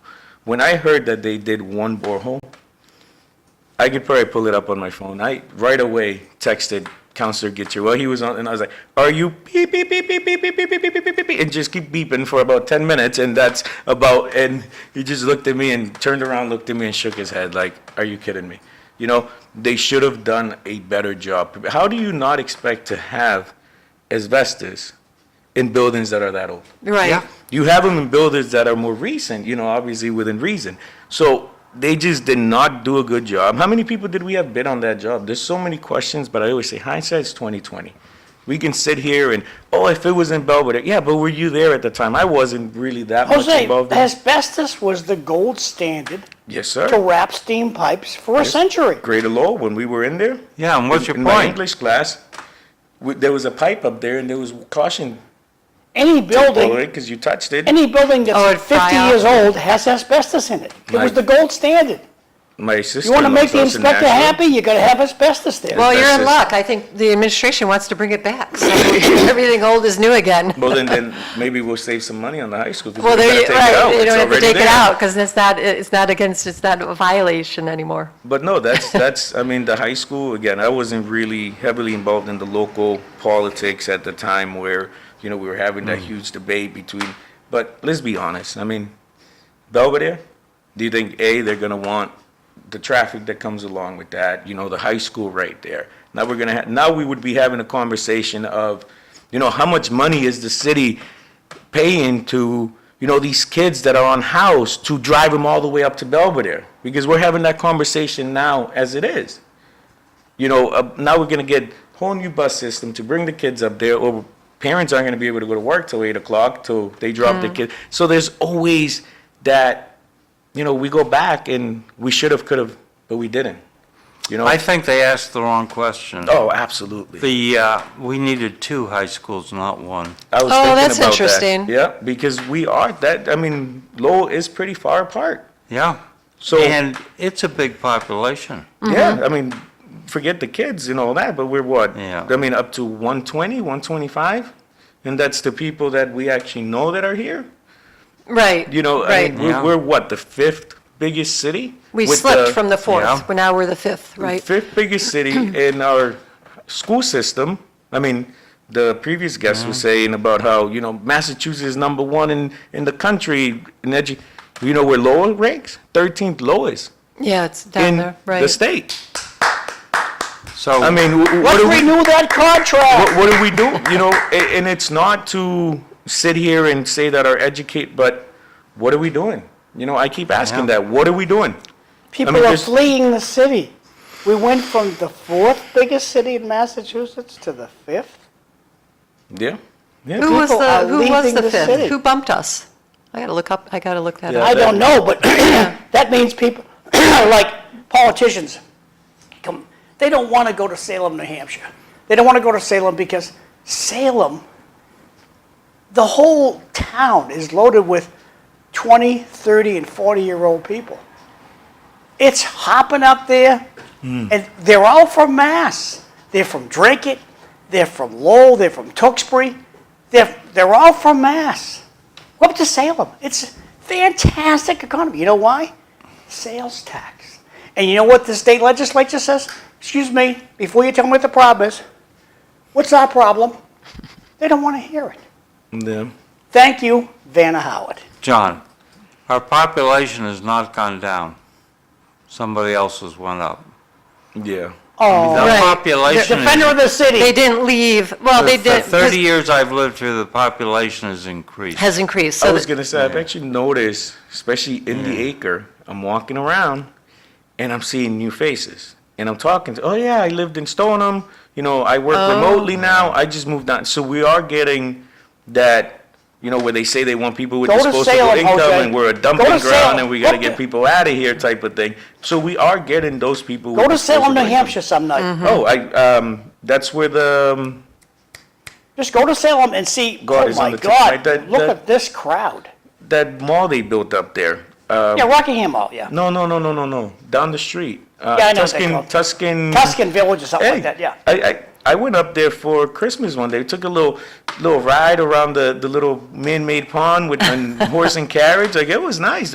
Big old tree. I felt like I was in New York, you know? Like, but No, but they're doing things like that to attract people, to attract tourism, to revitalize And the what's city. Massachusetts doing? Well, Taxing us. How about that sales tax? Well, like I said earlier, I love this place, and I was talking to, I'll shut up. Thanks. you know, and it's not just, we got to stop and appreciate progress too. You know, growing up here in the 90s and stuff like that, we've improved drastically. Going back to Cliff's question, $50 million over budget already. Yeah. What are you going to do about it, Mr. City Councilor? I mean, they've already pretty much said, we're going to give you the money. So at this point, I mean, going back, honestly, aside from losing it from a construction point of view at the contractors, because they didn't do their due diligence. The second you bring up anything about accountability, the council has pretty much shut it down. So what are you know, going to do about it? Right now, we're going to have to pocket it because that's what they've already decided to do. Yeah. If it was me, I would have at least pushed back on them and put a lawyer in front of them and start threatening the fact that there has to be some sort of accountability, because now you're pushing the project back the whole, forget about the money. This project was supposed to be done in August. I'm pretty sure initially it was supposed to be done this year. So Yeah. they pushed it back till August of '26. Great. Now they're talking about '27. What's going on with the kids? It's called the speed of government. Yeah, but this isn't even government, this is construction. Like, if we're giving you these massive contracts and you're not following through, obviously, again, there's always some sort of, well, hey, I was building your step, but your wall fell apart. You know, we can just kind of slap it back together. This wall's kind of ugly, we can fix it. You know, there's always something that adds on in any construction project, and I understand that, but that amount, and then we're pushing it back that far. What's going on here? So, you know, we have to, then you know what, next time you're the last person we're talking to about a contract. There has to be some sort of repercussions. How many people are bidding these jobs? Are we sending out no bid contracts? It's already predisposed? You're getting me fired up. We already know who's gonna do the job, but we're just shopping around just to make it look good? Well, What you are we talk a doing? contract, I think in my experience, big contracts like this have a kill clause that they allow the wiggle room. But when you go, it's a percentage, like I can't remember what the industry standard is. But barring an act of God, you know, if there's a flood or a fire or something like that, let's say there's 10% built into the overall contract for mistakes, anything or other than not that? mistakes, but you know. Overages and Whatever, certain things. yes, a Yeah. slippage or whatever. I'd have to calculate what the 50, it's probably going to be, right now it's 40, right? And Yeah, it- but But it'd probably be around 50 million, what the percentage of that is for the original overall job. I was gonna say the original, I'm pretty sure So we're the up to a contract, lot I more than think 50. their contracting needs higher level review probably from lawyers who can say, here's the thing you need to be thinking about. You're gonna say that you'll pay up to 10% of any failure, Yeah. delays or construction And we can't keep contingencies. blaming COVID But after either. that, it's on you, Mr. We Contractor. can't keep just everything and every other word out of people's mouth is, well, COVID. Yeah, well, what about today? You know, we're past that, inflation's lower, this and that, so, but why are the prices still Yeah, going up? Like, that cut it could- out, you know, that- don't, numbers don't lie, but they I'm can be gonna stop talking manipulated. after this thing. I would, if I was Please, this city is council, exciting. I love it. I would tell them, You- we're gonna give you the money with prejudice, and stop right there. And let them continue with the project. You put a lawyer in front of any workman that's doing a job for you, his enthusiasm for working for you No, you're right. goes right out the window. So I would just give them the money, I would say with prejudice, and move on. Nothing, and then when the project's done, then I'd call my favorite lawyer and go after them. Yeah. I'm done talking. But Back over to Cliff. we need to have some sort of, be able to hold the next contractor. You know, right now, because again, I'd like to keep tabs on what's going on in the city. So right now, the talk of the couple weeks has been, we're a poor city. We're a poor city. I've heard that way more times than I want to Well, in because the they're last couple worried weeks. about all the cuts, So right? now that's the talking point now. So Right. if we're a poor city, I know if Why I'm are we gonna go paying buy. the manager $1,000 a day? If I'm gonna go buy, I'm not even gonna touch that. If I'm gonna go buy something, Because I live in the acre. I'm just a construction worker. I'm not a third floor apartment. I'm not rolling in the cash. Believe me, barely making it by. I'm not gonna go and buy something that's gonna break tomorrow. I'm gonna make a good investment because I don't have the money to. If it breaks, I'll buy another one tomorrow. No, if it breaks, I'm gonna have to bust my tail. I'm gonna have to go to work Sunday just to replace it. How Because I about don't- Dave Willett, $1 million? Pretty cool, huh? Yeah, no, that was on the second chance. I signed up for that thing so many times. Couldn't happen to a Good for nicer guy. him, though. I'll Yeah. stop back over the cliff. Oh, and he got his the museum, the Jack Kerouac Museum. He made that happen. Now because he did that, now 3 properties that the CBA had on the same street, they're talking about they're gonna start developing those properties now. So it's gonna bring more attention to that part of the city, which also concerns me. So do you think that Johnny Depp, being such a huge Jack Kerouac fan, do you think if we're gonna have people like Johnny Depp or whatever come over here, do you think we want those subsidized housing right next to it? What's gonna happen to those people? I'm done talking, back over the Well, cliff. that, He didn't that like that brings one. up a question that always bothers me about how Massachusetts is proceeding. About once every 5 years, the Boston Globe will do an article on intergenerational wealth. And they'll make the point that Caucasians, homeowners, pass wealth on to their children, allowing them to buy houses. God bless them. But if you look at the black community in Massachusetts, they've got a couple $100 of intergenerational wealth. You build intergenerational wealth by owning a house, not by living in subsidized housing. No. So I think, and I'm not sure what the city council can do, but I think that we need to be working in Massachusetts on providing A path to home ownership. home ownership of very inexpensive houses, Absolutely. which will allow people to then upgrade and build that intergenerational wealth. I agree with you 100% because, all we're doing, and this is going to sound so horrible, but as you guys could tell already, I like to speak my mind, and my truth is my truth. Correct me if I'm wrong. But at the end of the day, when people are getting rich off of building subsidized housing, I'm not going to dive too much into that. You can do the research yourself, or at a later time, maybe the debate assigned, we'll really dive into it. But when people are getting rich off of subsidized housing, specifically in my district, and all we're doing is, let's be honest, creating modern day ghettos. We're putting people on a hamster wheel. Where is their out? Yes, should people need to get a kick in the butt to do their job as an American, to get out there and get involved and vote? For the people that actually represent them, no. But we have to. Should we have to hold somebody's hand in order for them to, or provide more assistance, more of a path to a better career? When I was telling Melanie, when the Senate President announced free community college, which I know a lot of people are against that, more socialism, blah, blah, it doesn't matter. That's not the whole point to start an argument. But when she announced free community college, I was there with my cowboy hat. I was the main speaker. So I'm going around the neighborhood and I'm telling kids, hey, how old are you? Oh, you're 30? What are you doing for work right now? Hey, I go to college. I work 10, 12 hours laying rocks. Look at my hands.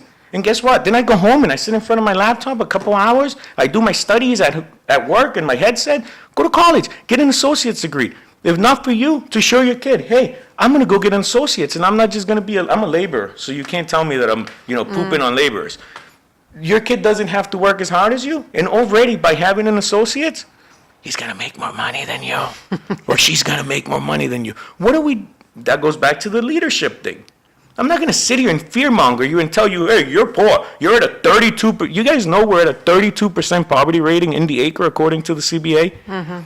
National average, we'll round up because it's 11.6. We'll round up to 12. Lowell is at 16 17.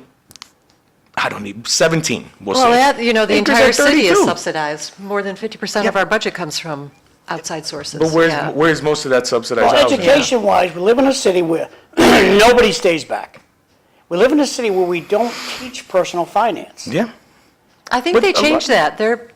I think, didn't Eileen?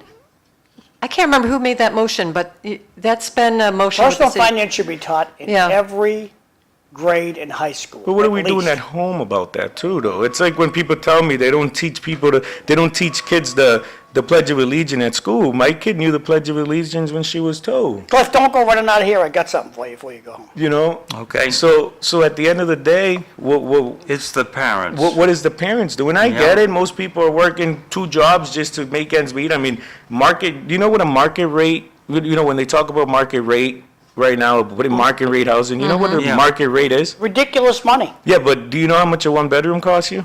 For rental? Yep. Yeah, like $3,000. Well, 2,100 in the acre. That's going to Oh, be a 20 in the acre. That's going to be a market rate apartment. That's for a 1-bedroom.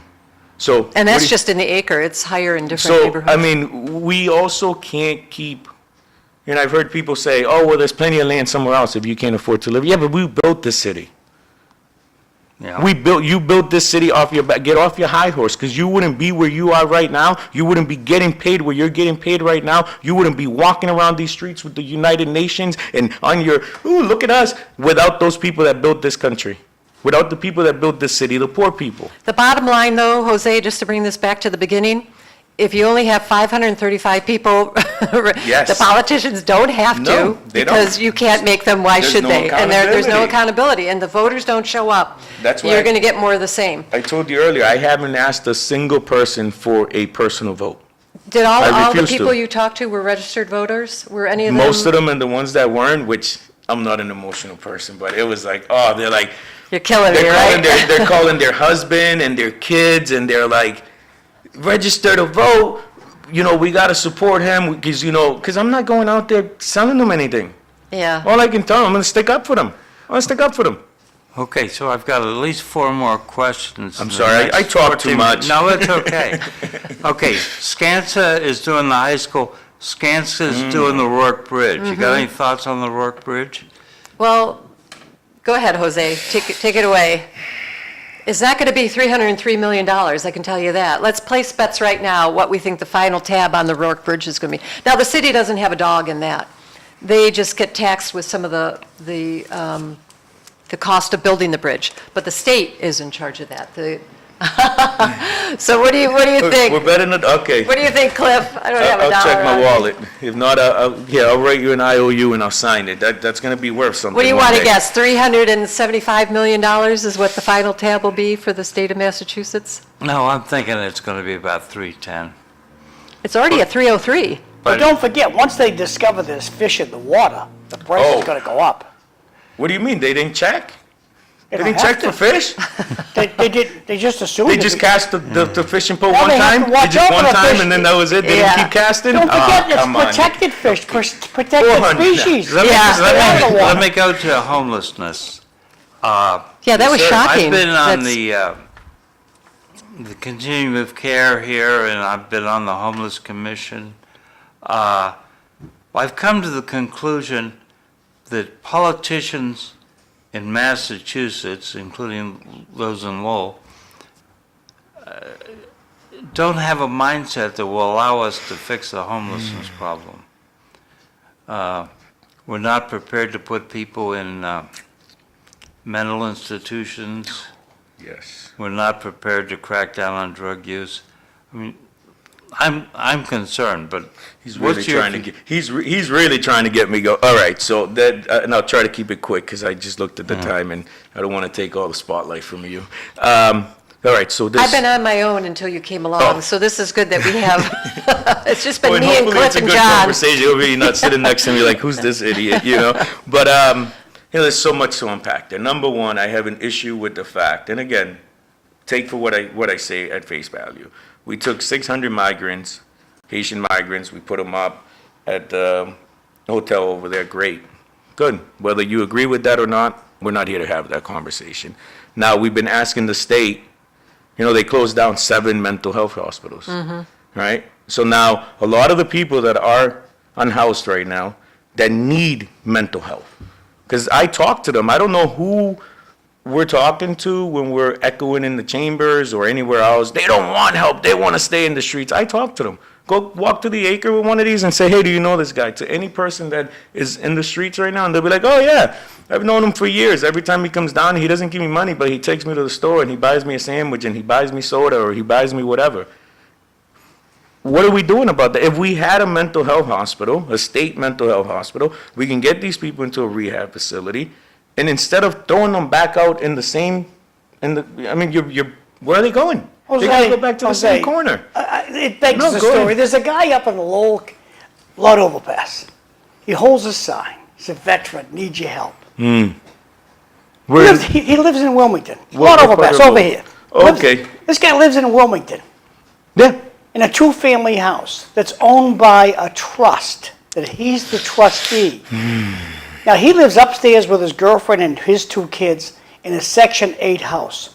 Perfectly legal to do that. is he a veteran? Is he we gotta find out. You no, know what's no, not no, no, perfectly no, legal no, is if listen, he's saying he's a veteran downstairs- that's stolen valor, we can at least throw his butt in jail for that. His mother lives downstairs in a Section 8 house.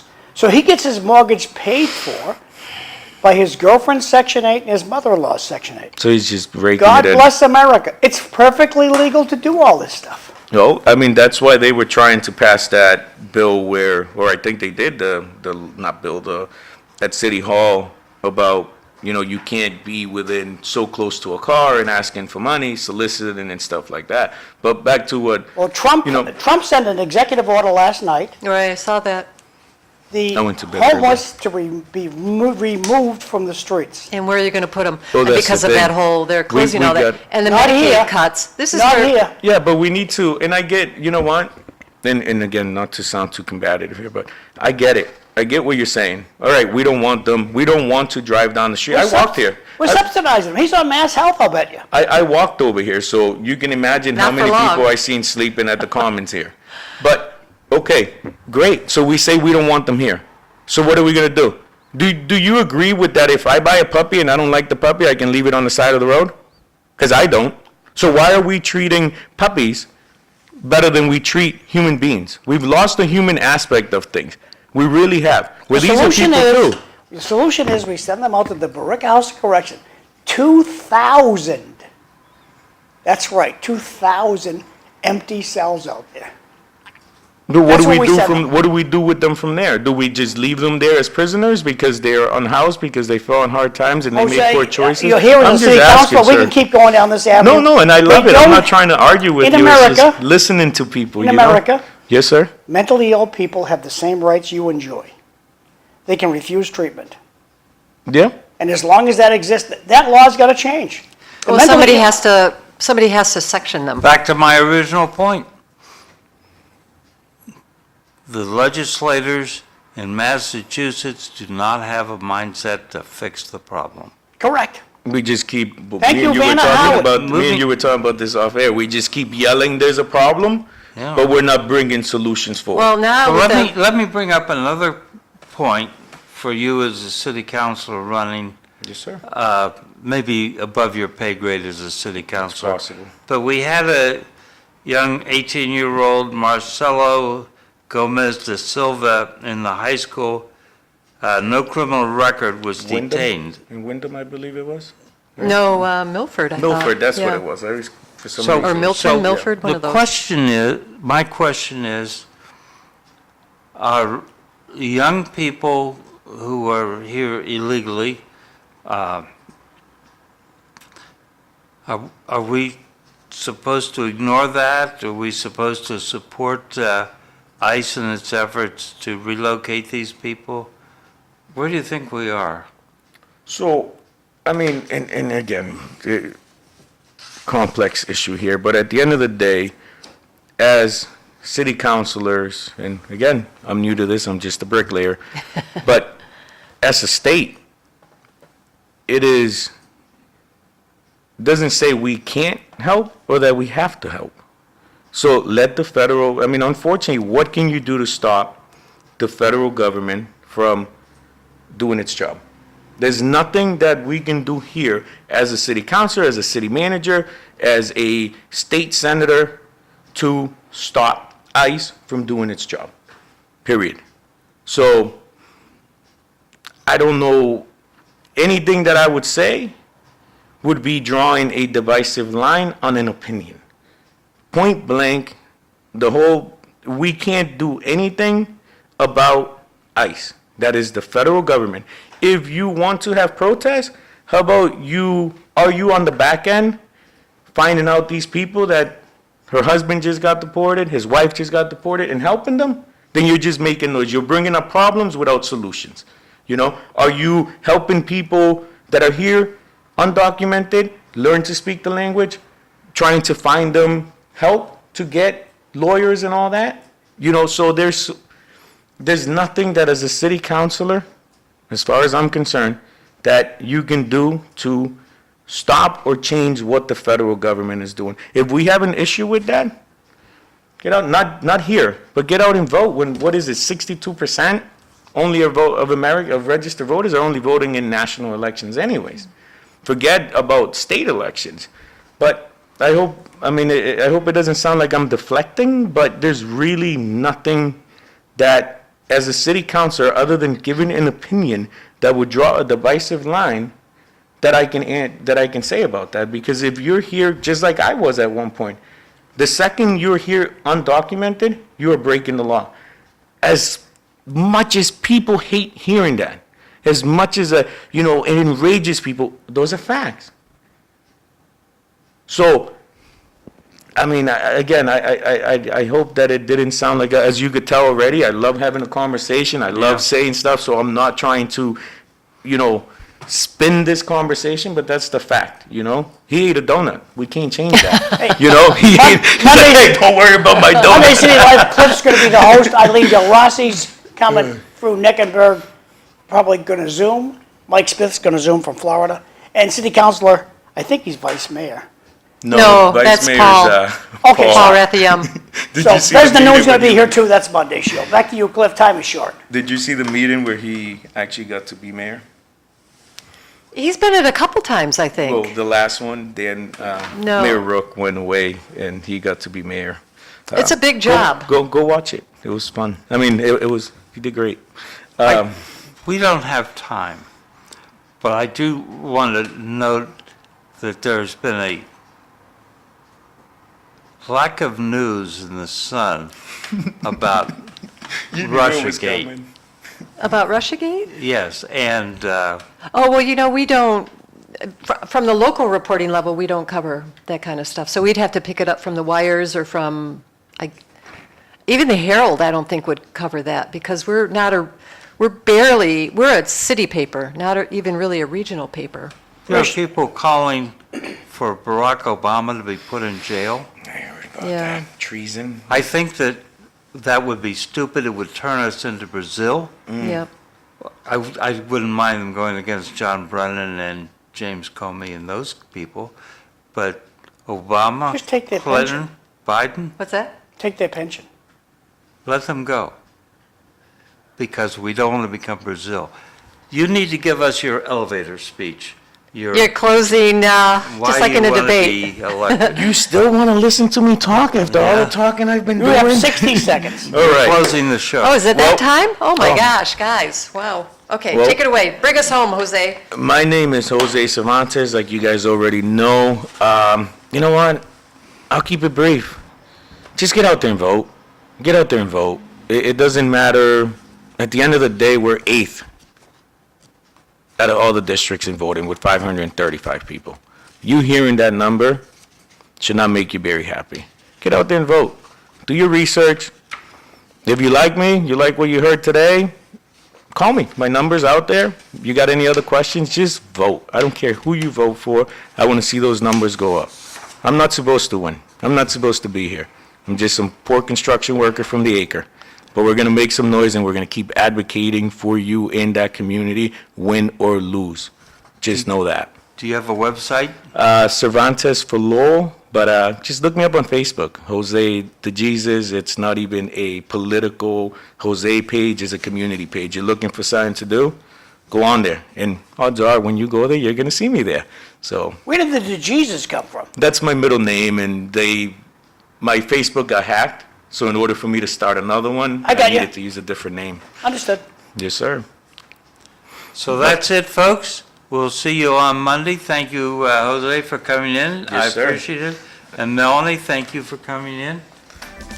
And Thank you, John, for running being the wizard behind Thanks, the- kids. Have a good weekend. Hope to see you at the Folk Festival. here's Oh, the yeah, it starts tonight. the song.